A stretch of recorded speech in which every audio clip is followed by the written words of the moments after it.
even as leaders,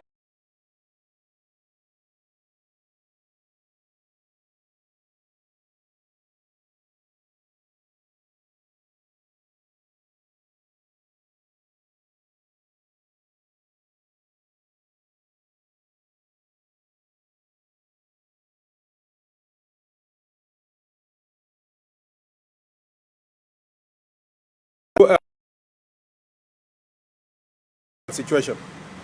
I have also been asked by Daniel that there are people who do not trust the justice system. Unfortunately, this is our country, and that's why when we tell all the protesters that let's make protests peaceful, let's protect our nation, there is no other country.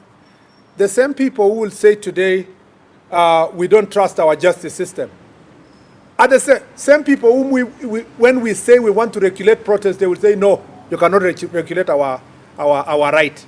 It's important that protests are regulated, and also important for us to trust our institutions.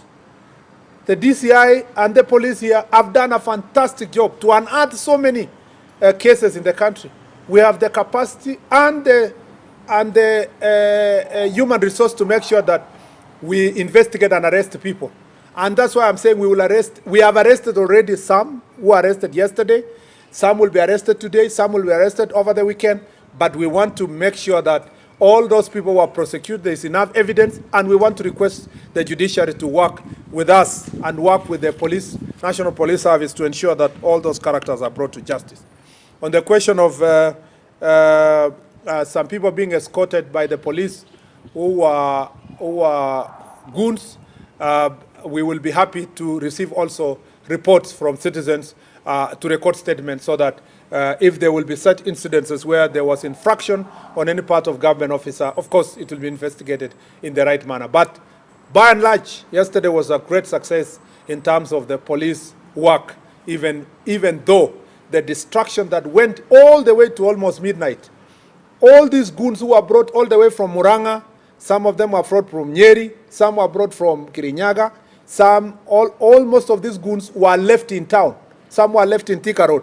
And so as they were going back home, they caused immense havoc last night in Thika town, looting people's businesses, mugging people, robbing people in Thika town, and some on their way to Kajiado also caused a lot of havoc on their way. So, and the police were really overwhelmed because now they were doing some of this work in darkness, especially some who, on the onset of this darkness, they came back to the roads to try to rob motorists and other citizens. It has not been easy when such number of goons and criminals and thieves and thugs and robbers are concentrated in one area, collected by these politicians. It's not easy for the police officers to be able to maintain law and order. I think that we have given you sufficient, unless any last question, preferably from a lady. Yeah, there's a lady on the left there.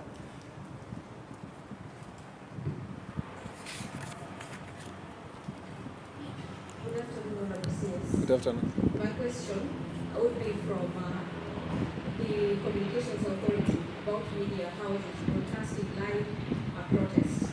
That was followed by a High Court order from Judge Chacha Mwita, who said that is unconstitutional per se.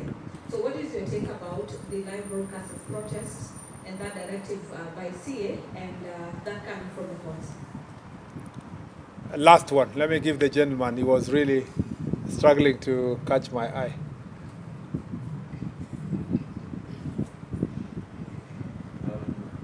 My name is Fred from the Standard Video. My question is simple. What is your message to the people who lost their loved ones during yesterday? Thank you. Because you are the last one, let me just give you. Yeah. Thank you. My name is Mike from TV47. I just have one question. Perhaps how many police officers were injured yesterday? And do you think there is a ploy to attack police officers during these protests? Since the Kenyans have been furious about police officers in the past, are they safe during these protests? Thank you. Thank you very much. First, let me, on the communication, on the live broadcasting, there is nothing wrong with live broadcast per se, because we also, our media enjoys freedom. We have the freedom of media in this country. The biggest problem with live broadcasting, having watched a number of them, media stations yesterday, is the idea that media becomes the center of mobilization for some of these protesters. In fact, most of the media houses are working very hard during the onset of protest, telling people, oh yeah, wengine wamekuja, sasa tayari ndio hawa. They interviewing people in the street and tell them, what do you tell those who are still at home? You see, they are participating, directly in mobilizing people to come. But what was even of greater concern to me is some of the media stations whose job was directing the protesters. And they are saying, oh, now they are in Thika Road. As soon as they converge with the ones in Kiambu Road, the possibility is that they will pass through Museum and State House will be very near. You see, that is really very irresponsible journalism. Of course, the gentleman from Standard knows that Standard now has stopped being a newspaper.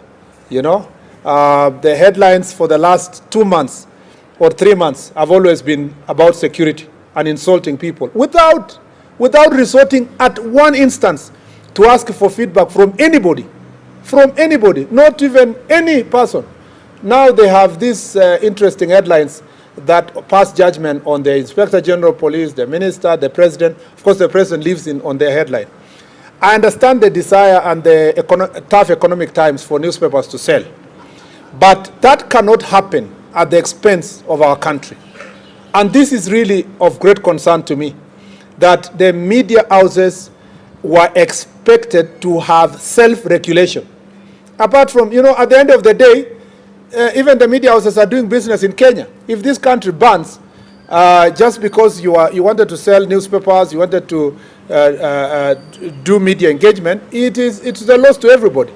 And more importantly, let me say this, that it is unfortunate that political actors are relying on media. It's not becoming independent enough to give both sides of the story. For example, you will hear that yesterday's report is reported as the protesters have arrived somewhere and they are looting. And you are still saying the protesters have looted shops. The protesters have done this, and you can see they are criminals.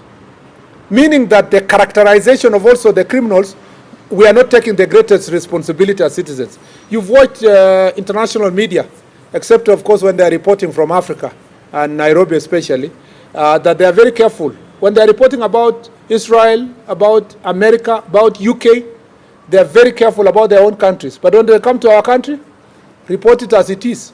And some of the reporters are so happy, they think they have achieved because they are being, cheered in Western countries. They think it's very nice to come and report about your country negatively. This is the issue. That is the question we should be asking ourselves. The question of closing or not closing depends on the circumstance. You have to weigh between national interest and also the individual interests of media houses. The national interest at any given time will be weighed. And if it's necessary to close a media house so that you can serve the nation, of course you do it. You know that media played a critical role in 2007, 2008 post-election violence, and that some media houses were indicted for the role they played. We are not going to wait until they are indicted.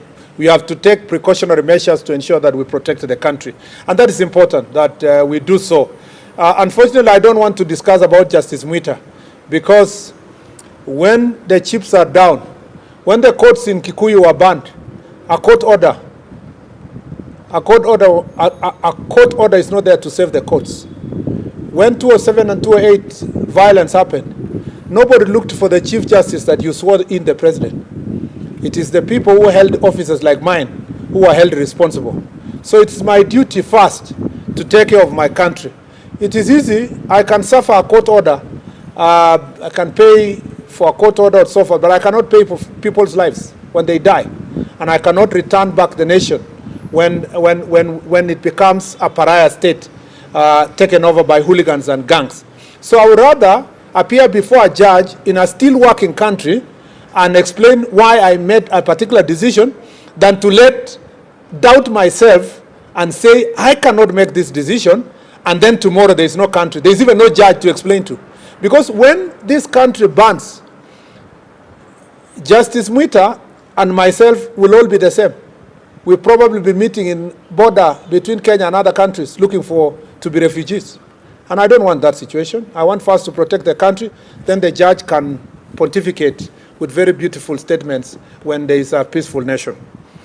The other issue is the question of how many police officers were injured. No, first of